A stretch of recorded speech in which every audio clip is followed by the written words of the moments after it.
Oh, that's where you got that big bomb from. Yes, I got 2 bombs at the moment, and I'm currently making a game Not timer. real bombs. Not real. Props. They do go off. They are based on a real design, but props. They're props. Hey everyone, welcome back to the Defrowe Show. I'm your host, Stuart Rowe. Today we are sitting down with Ben. Thanks for joining us, man. Thank you for inviting me. So, I heard that you also like to play Airsoft. I absolutely adore Airsoft, yes. Alright, so I heard that you're running a group called AOJ. That's right, yeah.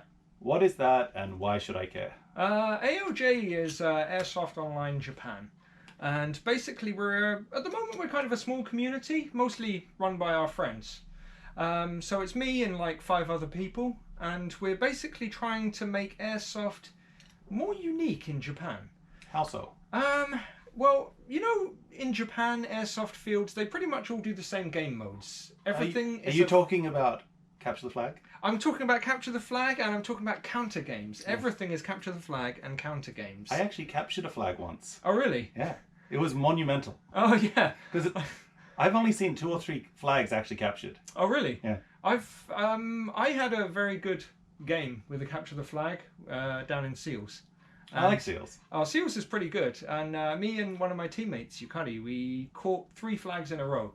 Oh, they also have like 20 flags. Yes. On the field, and they're all digital, and you hold the button. You got to hold the buttons. Beep, beep, beep, beep, beep, beep, beep. Yeah, we did 3 of those in a row with me covering and her pressing the buttons. Nice. So that was good. So yeah, Seals has really cool flags, and like to capture them, you have to hold down the buttons. Yeah. And it goes like beep, beep, beep, beep, beep, beep, beep, beep, beep, and then the light goes off, and you know you've captured it, and it's cool. Yeah. Because it's so much better than a stupid buzzer. Yeah. That no one else can hear. Yeah. Yeah. I mean, when I did it, we had a game where you had to capture like 3 flags in a row in a sequence. Mm-hmm. So I can't remember the exact order, but like it was like you had to go to A, then B, then C. Okay. In total, there were about 60 players for the day, so 2 teams of 30. And when we were going through, for some reason, there just wasn't really many people around. And me and one of my teammates, Yukari, she was managing the flags, and I was basically on suppressing fire with an LMG. So well, you love LMGs. You're always rocking your LMG again. Yeah.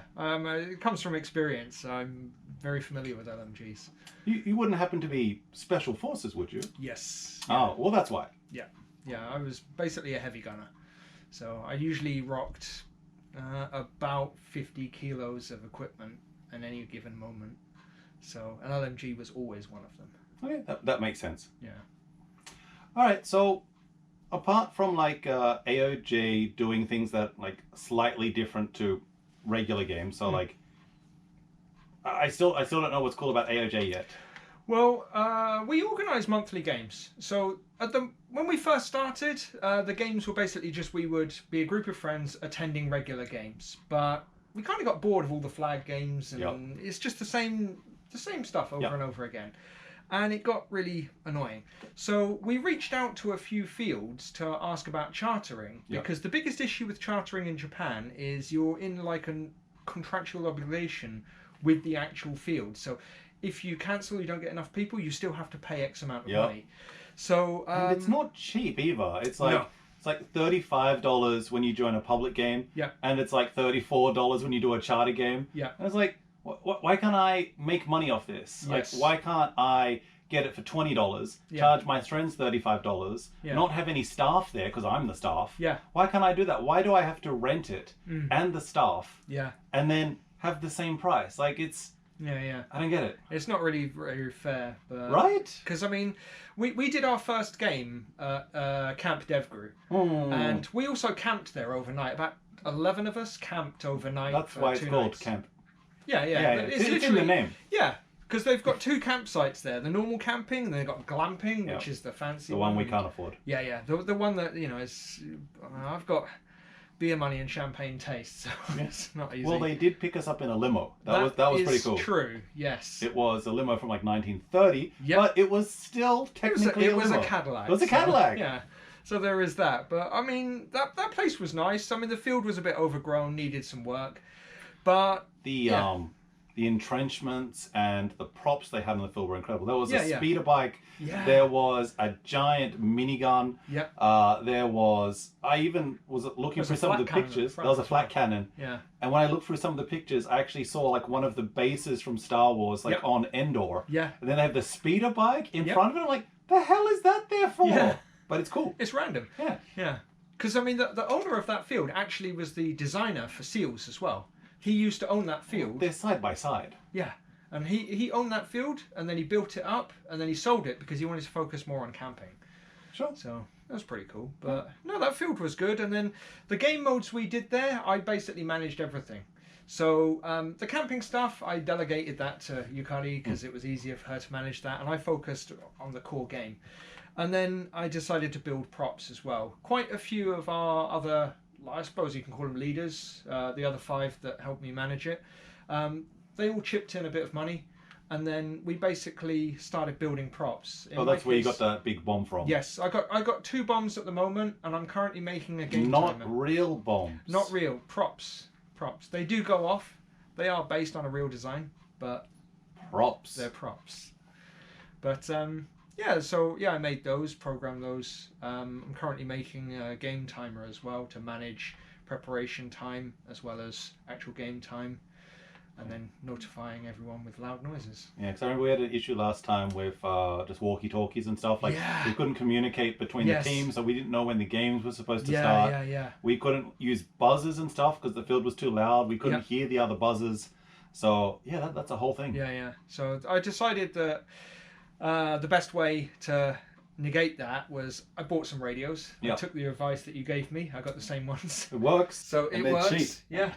I got them there. So 3 of them, 8,000 yen on Minakari. So Yeah, that's nice. That's what I paid. yeah. So that's pretty good. And you can buy a new one for 8,000. Yep. Or 3 second-hand ones. Yep. Always buy second-hand in Japan. Yeah. Not in any other country, though. Yeah. Well, the second-hand quality here is significantly better than other countries. Significantly better than Australia. Whoa. My country will be in pieces by the time you get it, and that's just the postal. But yeah, so I mean, this time we're going to have radios. We're going to have a game timer. You set it, it will give you like a 2-minute prep time. That's enough time for you to get in and get to your post. Then it will sound an alarm, and then the game begins. I like that because we wasted a lot of time. Yeah. Just where it's like, hey, has it started yet? Yeah. Shouting over to each other, sounding buzzers to try and signal the others. So. But yeah, I like that. There'll be like 2 bells or something. So there's 1 bell to go in, then the next bell is to start. Yeah, it's all the same device as well. So I'm using a Raspberry Pi for the programming and the main. You don't say Raspberry Pi. You say PI. Yeah. Like a detective. There's like no Magnum E. There's PI. no E at the end. That's the only pie I like. But, There's much better pie. All right, I'm not going down that avenue. Okay. I got a feeling that's going to get dirty. I like it. But yeah, so I mean, yeah. I've gone off on one now. A little bit. All right, so on the same topic then, what's something that annoys you as an event coordinator? What do people do that just pisses you off? Not fucking listening. So, like, for example, like at the fields, you've got to like tell everyone, okay, we're going to get ready now. Okay, this is the game mode we're doing. The game modes we had, they were not the first game was a counter game just for a warm up. After that, you it's learn all the field. different. You have to learn the field. Exactly. So warm up, and then after that we have like teamless last man standing, and then there was bomb games as well, and then there was like the hostage rescue. That was the things best like one. that. Hostage rescue was cool. Did you see Carlos's footage? Yeah. It's so good. Yeah, It was intense. Yeah. Shout out to Carlos. That was great. But yeah, so I mean, when you're preparing and you're trying to explain things, other people talking over you, not really listening, too busy chatting, reloading, and you're like, for fuck's sake, come on, we need to get on. I had that like when I was in control of a team for 2 or 3 games. Yeah. Well, like we needed a plan. Yeah. I was like, hey, red team, assemble. And everyone went, get over here right now. It was like, oh. Yeah, Everyone comes over and was like, all right, here's the plan. And I was like, all right. And we won that game instantly. Yeah, that was amazing. But we had the communication, we had the expectations laid out to all the members. Everyone knew exactly what they were going to do. Everyone knew what squad they were in. Everyone knew their mission. And after that, we didn't need any more communication. It was just on. And That was just like clockwork. I mean, I remember that game, and we were hunting you guys down, but you were always one step ahead. It was absolutely amazing. It was great. I remember just as they were getting to the end zone, I was right behind them, LMG pounding at them, and they were just running. Yeah, they had that hostage. Yeah, They're just running her. I felt sorry for her. I think she was getting dragged at one A little bit. But she was all in good fun. Yeah, she loved it. Yeah? Afterwards, she came up to me and said, "That was the best game mode. I want to do that again." Yeah. So yeah. Everyone likes being a ragdoll. Oh yeah. It's fun, isn't it? Yeah. And when they're female as well, it's easy to just swing them over your shoulder and run. No comment. Yeah. But maybe we'll try that for the next game.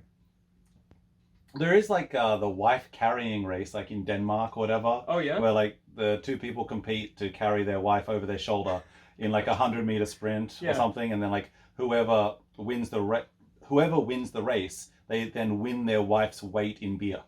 Oh, that's pretty good. Oh, I definitely have a go at that. Definitely take the heaviest girl.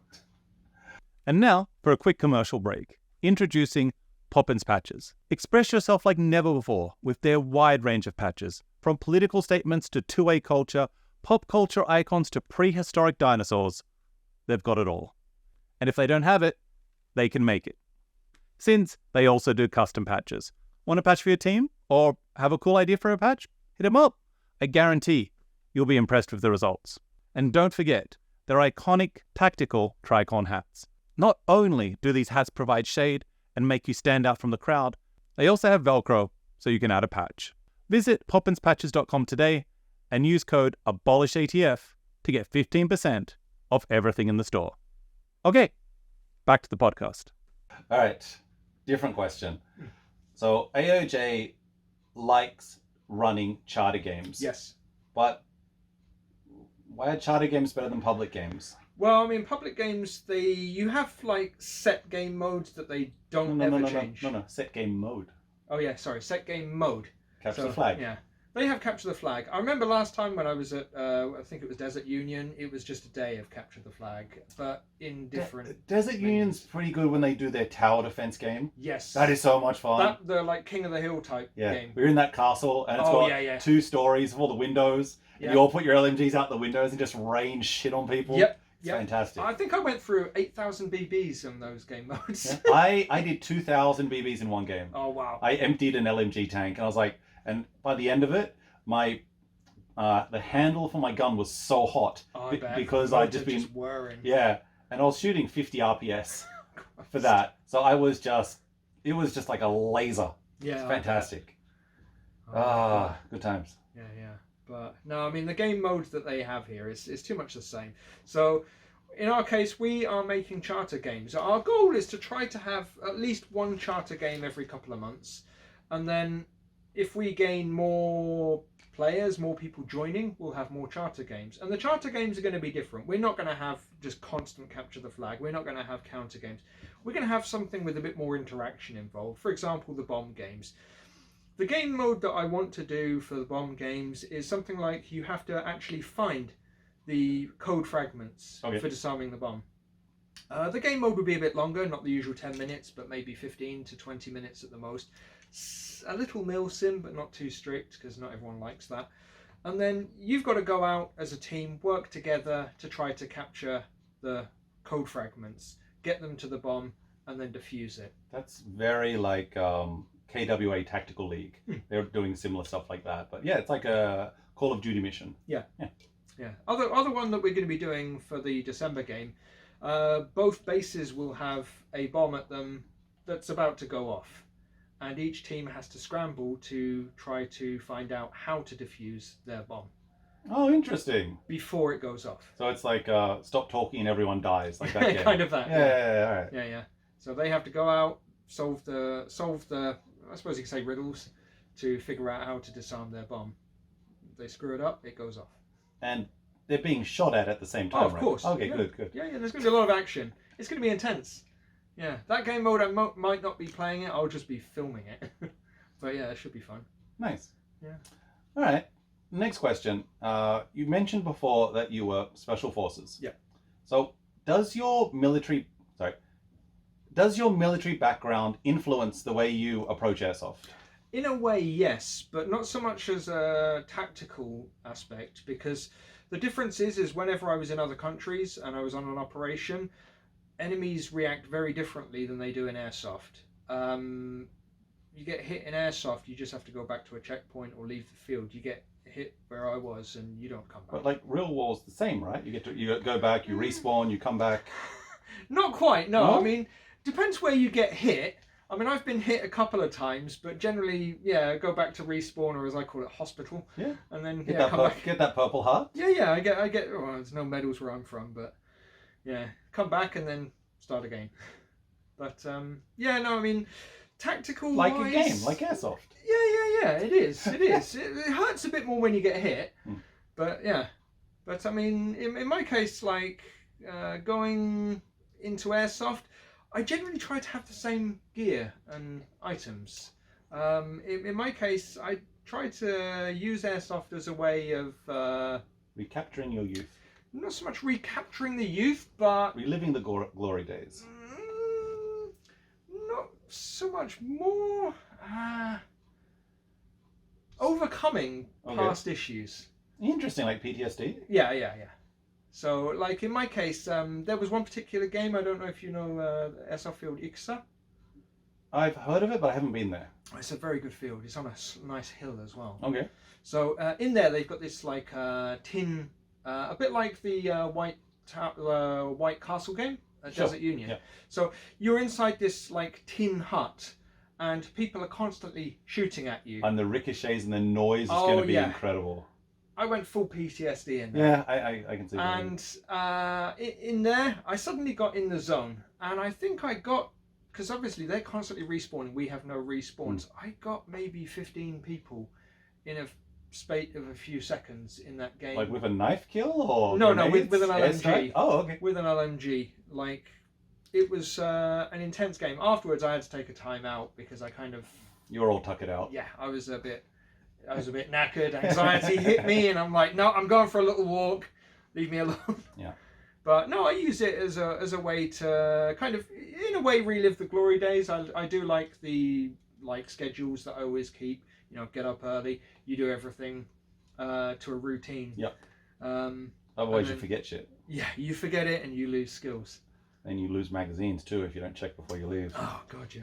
Fortunately, I've never lost anything in an airsoft game. I Just dignity. I but, only lose, dignity, and NGRS mags. I'll lose an NGRS mag, the most expensive mags, or not second most expensive. Like PTW mags are expensive, but yeah, NGRS mags aren't cheap. As long as you don't use lose an LMG mag, those things are like 10,000 yen. They even mags though at that point. Boxes. Boxes. Nutsacks, as we call them. Oh, makes sense. But yeah, those things are a bitch if you lose them. And now for a commercial break. Are you looking for a company that puts the community first? Look no further than Jefe's Airsoft Solutions. The founding principle of Jefe's Airsoft Solutions is to offer a way for players of all types to get the greatest experience possible. Their passion is making a difference in local communities and serving each of their customers with the utmost respect. Become part of the conversation by joining hundreds of fellow airsofters in their Discord server. There, you can find out about upcoming events, sales, giveaways, and more. Join us today and start enjoying all that Jefe's Airsoft Solutions has to offer. Together, we can make a difference in our community. And for listeners of the podcast, tap into the power of the code Defrowe10 and save 10% on your next purchase at jefesairsoft.solutions.com. Some exclusions apply. The more you use the code, the more it helps the podcast. Okay, back to the podcast. All right. Last question today. AOJ wants new members. Yeah. Right? So, what's your advice for someone that wants to get into airsoft? I mean, if they want to get into airsoft, join a game. That's the first thing that you can do.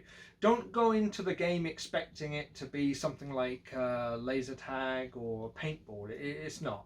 Because that's lame. It is. It's really lame. Yeah. So airsoft is cool. cooler. Much cooler. It is. Yeah, definitely. You don't wear this kind of stuff in those. Yeah, we don't wear it because we're giant dorks. No. No. No. It's cool. Yeah. I mean, it's cool. This is how I go to work. Yeah. But dress for the job you want. Exactly. Yeah, not the job that you have. But no, I mean, if you know, to get started in airsoft, you should join a community. Mm-hmm. That's the first thing that you can do. Like AOJ. Like AOJ. I couldn't recommend them more. But yeah, join them, have a go. I mean, just throw yourself in there. I mean, we've got a game coming up. Women can play for free. Yeah. So, you know, bring girlfriends, bring sisters, whatever. And then they can play for free, experience it. Airsoft is an expensive sport. I'm going to call it a sport. It is an expensive sport, but... Melee would agree with you. Yeah, yeah. Oh, yeah. Yeah, I've seen some of his gear. Yeah. So, I mean, it is expensive. So the main thing that you can do is if you join one of our games, we'll provide you with pretty much everything that you're going to need. Wait, so it's cheaper to play with you? Of course, yeah. If you go to a field, you've probably got to pay at least 1,000 yen just for the clothing. Then you've got the masks, which are probably 500 to 1,000 yen as well. We've got all that in stock. I would say for a game in Japan, if you're playing with nothing, you'll pay 3,000 to 5,000 yen for the game fee. Yep. And then if you want to rent a BDU, like a uniform, mask, and gun, that's probably going to be another 4,000 to 5,000. Yeah, most places I've seen it's about 5. I mean, in that case, if we usually bring extra guns for our charter games, we always bring extra. I personally have like 3-4 rifles. I will. Yeah, I've got 1 or 2. 100. Yeah, but no, I mean, we will loan you guns. We've got the clothes, we've got the masks, we've got the gear, so you don't have to worry about that. So basically, like, if you rent everything from a regular field, you'll be paying between 7,000 and 10,000. Yeah, for the day. And if we do it with you, it's going to be like 3,000 or so. 3 to 4 at the most. It's like half price. Yeah. Also, if we're doing a charter game at a field that doesn't have free pickup, as long as people don't mind tipping in a little bit, I will rent a minivan and personally drive people from the local station to the venue.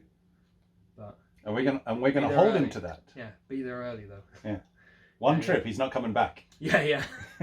One trip in a minivan. I can fit 8 people in there, but with staff, probably 5 people, I reckon. All right, 2 if I trips. get a big one, yeah, because I'll probably rent a Voxy or something.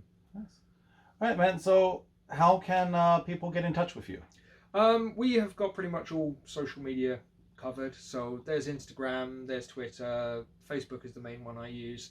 The others in my team, they all have access to everything. The main one obviously is going to be our homepage. If people go on our homepage, they're going to basically have access to all of our all of the events we have, and there's also interesting information on there about Airsoft, how to start Airsoft. We've got our own forum as well. We've got Discord as well, if people like Discord. I don't. No, I use it occasionally when I'm at work. Just wasting time, but yeah. Time theft. Yes. Yeah. All right, man. Well, thank you very much for coming on the show, and hopefully I'll see you at the Athena game. Yes, I will see you there. Cheers. Yeah, I think that's a good end. Fade We to can. black. Yeah, fade to black. This episode is brought to you by Jefe Airsoft and Poppins Patches.